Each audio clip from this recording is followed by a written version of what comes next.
C'est parti pour ce nouvel épisode et aujourd'hui c'est sur le sujet du bonheur. Et j'ai décidé de faire ça parce qu'il y a beaucoup de personnes dans mes clients ou dans mon entourage qui se sont déjà demandé ok, comment est-ce que je peux faire pour être plus heureux, me sentir plus aligné dans ma vie.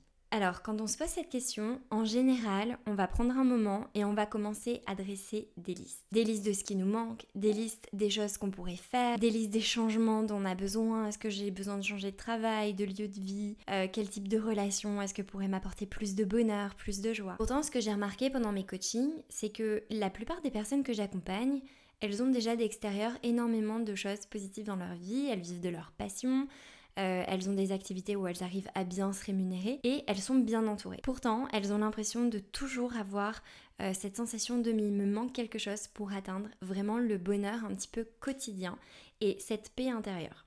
Et c'est normal. C'est normal parce que non seulement il n'y a pas de recette magique internationale pour être heureux, mais en plus, il n'y a pas vraiment une chose qui fera que tous les jours, on aura la sensation d'être heureux, d'être satisfait de notre vie. Par contre, ce que je peux vous dire, c'est que s'il n'y a pas de recette magique pour atteindre le bonheur absolu, c'est que ce qui nous empêche d'être heureux, la majorité de ce qui nous bloque à vraiment se sentir aligné, ça vient de notre propre perception de la réalité. En fait, sans s'en rendre compte, on a une façon de voir notre vie, notre réalité, qui est altérée par des filtres invisibles qui orientent notre façon de voir les choses. Et ces filtres, c'est ce qu'on appelle les biais cognitifs. Aujourd'hui, je vais vous partager les 5 biais cognitifs que je retrouve le plus en coaching et qui vous empêchent d'être heureux. Alors non seulement je vais vous les partager, mais je vais aussi vous expliquer comment les contrebalancer pour pouvoir vous sentir un petit peu mieux à la fin de la journée. Et restez bien jusqu'à la fin parce que le dernier, c'est vraiment celui que je retrouve le plus en coaching dans le milieu de l'entrepreneuriat. D'abord, pour être clair, qu'est-ce qu'un biais cognitif ? Un biais cognitif, faut le voir comme un raccourci mental qui va nous aider à traiter le plus rapidement possible une information et du coup de la voir d'une façon erronée. En gros, nos cerveaux, ils ont tendance à déformer la réalité pour que ce soit plus confortable à comprendre et à interpréter. Et dans certaines situations, ça nous empêche de voir les choses telles qu'elles sont réellement. Je voulais vraiment faire cet épisode parce que les biais cognitifs, ils peuvent souvent être responsables de notre difficulté à accepter la réalité, à gérer nos émotions et surtout à prendre des bonnes décisions, que ce soit dans notre environnement professionnel ou personnel. Donc pour les 5 biais cognitifs qui vous empêchent d'être heureux, le premier c'est le biais de la négativité. Ce biais va consister à donner plus de poids aux événements négatifs qu'aux événements positifs. Je vais vous donner mon propre exemple qui est que à la fin de la journée, je vais avoir tendance à être beaucoup plus focalisée sur toutes les choses que je n'ai pas faites, à la place de regarder aussi la liste de tout ce que j'ai accompli. Et en fait, ça peut vite créer un cercle vicieux où je vais me dire c'est pas assez bien, t'aurais pu faire plus, et tout le discours intérieur, et tout le dialogue intérieur qu'on a qui peut être super dur envers nous-mêmes. Un autre exemple que j'ai beaucoup avec mes clients en coaching, c'est quand en fait ils vont avoir, 5 retours super positifs de leurs clients et il y en a un qui va leur refaire un reproche, une remarque ou une critique ou laisser un avis négatif. Et en fait, c'est comme si que la critique négative, elle venait complètement balayer toutes les critiques positives et comme si qu'elles ne comptaient pas. Et le biais de la négativité, il est vraiment quotidien et c'est un travail constant pour venir faire l'effort de le contrebalancer. Pour ça, il y a 2 techniques. La première, c'est la gratitude quotidienne. Moi, c'est pour ça que j'aime bien à la fin de la journée faire un récap et me dire ok, c'est quoi les choses que j'ai aimées de cette journée, comme ça m'oblige à faire ce travail. Et la deuxième technique, c'est quand vous voyez que vous êtes dans une spirale un petit peu négative, c'est de faire de la réévaluation cognitive. C'est de vous dire ok, je vois le verre à moitié vide, comment est-ce que je peux faire l'effort d'aller chercher le positif et de venir recadrer vous-même vos pensées. Le deuxième, c'est le biais de l'anticipation négative. Ça, c'est un peu voir le futur de façon dramatique et ça, avant, j'étais championne. Alors, c'est un biais qui fait que quand on a une situation qu'on peut pas trop contrôler ou qu'on connaît pas, en fait, une situation future qu'on connaît pas, on va venir imaginer le pire scénario catastrophique avant même qu'il ne se produise. Et on parle aussi beaucoup d'anxiété d'anticipation. C'est de venir se tracasser pour des choses qui n'existent pas encore. Et ça peut se refléter de plein de façons. Par exemple, de vous dire au moment de prendre une décision importante, vous allez tellement penser à tous les scénarios catastrophiques qui peuvent arriver que vous allez rester paralysé dans l'action. En entrepreneuriat, je le vois beaucoup avec mes clients, c'est au moment de prendre un risque, ils vont beaucoup plus être centrés sur tout ce qu'ils pourraient, l'argent qu'ils pourraient perdre, les erreurs qu'ils pourraient faire, enfin voilà, tout ce qui pourrait ne pas bien aller, à la place aussi de faire l'effort d'aller regarder les gains qu'ils pourraient avoir. Et ce biais, on peut le retrouver aussi malheureusement dans nos relations amoureuses ou amicales, où en fait, on va se dire, ok, il y a de grandes probabilités que ça se termine ou que cette amitié, on ne soit pas au final aligné sur le long terme.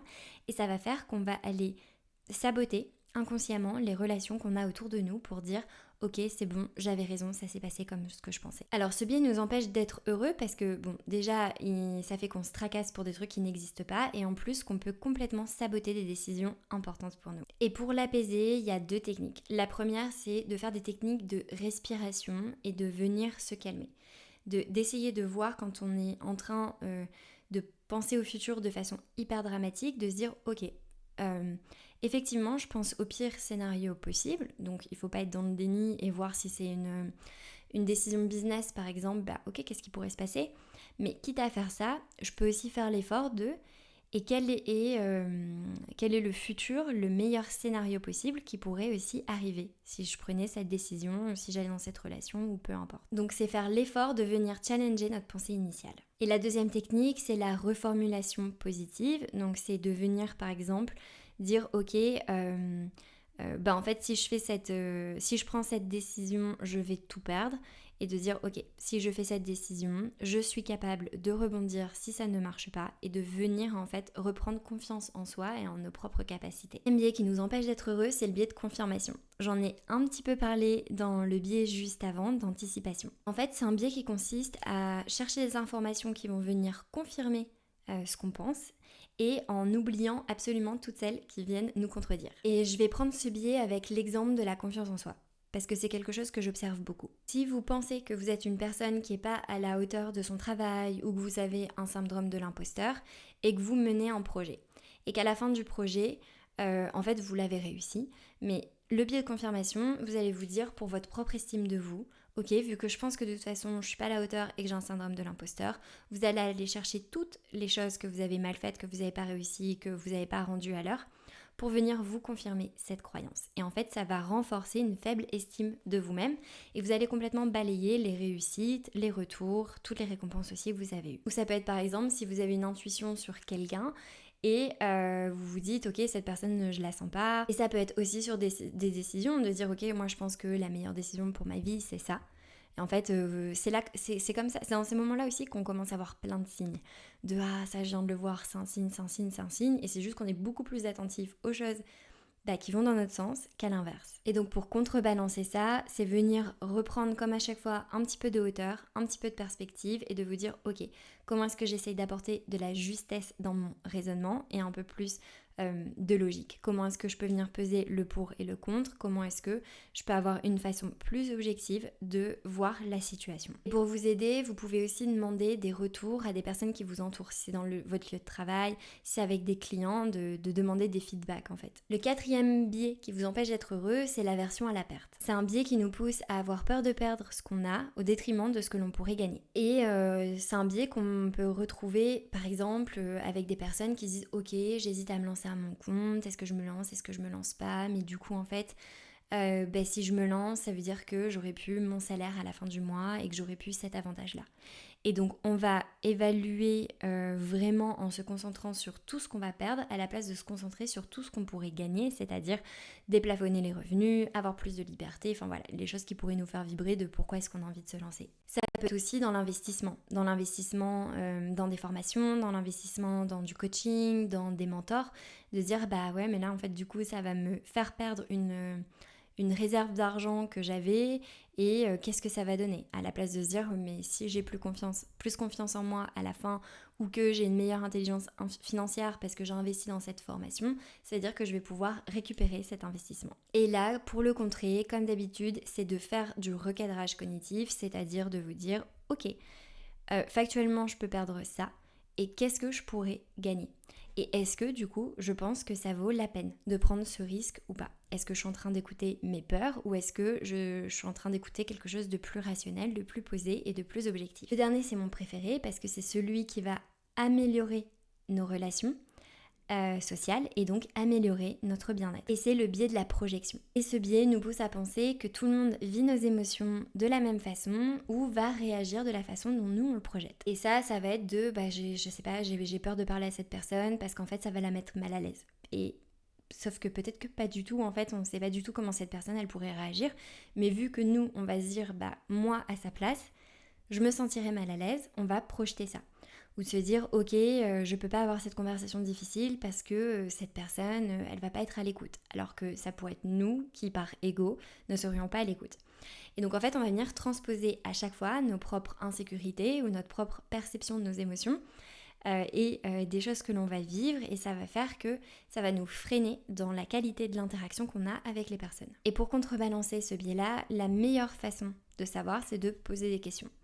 Est-ce que tu es prêt pour avoir cette conversation? Comment est-ce que tu te sens face à cette situation? C'est tout simplement de demander avant de partir dans des discours où on projette nos propres sentiments. Voilà, c'était les 5 biais cognitifs qui, je pense, nuisent vraiment à notre bonheur de façon un peu en bruit de fond quotidien. Mais la bonne nouvelle, c'est que quand on les connaît, on peut venir les contrebalancer, on peut venir les surmonter. Et ça fait partie de l'intelligence émotionnelle, c'est-à-dire comprendre nos émotions, comprendre comment est-ce que notre perception de la réalité est affectée par nos pensées, et surtout arriver à prendre de la hauteur pour les recadrer. Et c'est comme ça qu'on arrive à atteindre un schéma de ok, mes émotions, mes pensées et mes décisions, elles sont alignées au quotidien, et du coup j'ai un bonheur qui va être beaucoup plus durable. J'espère que cet épisode vous aura plu, et si vous voulez aller plus loin, vous pouvez vous inscrire à ma newsletter. Tous les dimanches, je partage plein d'outils de coaching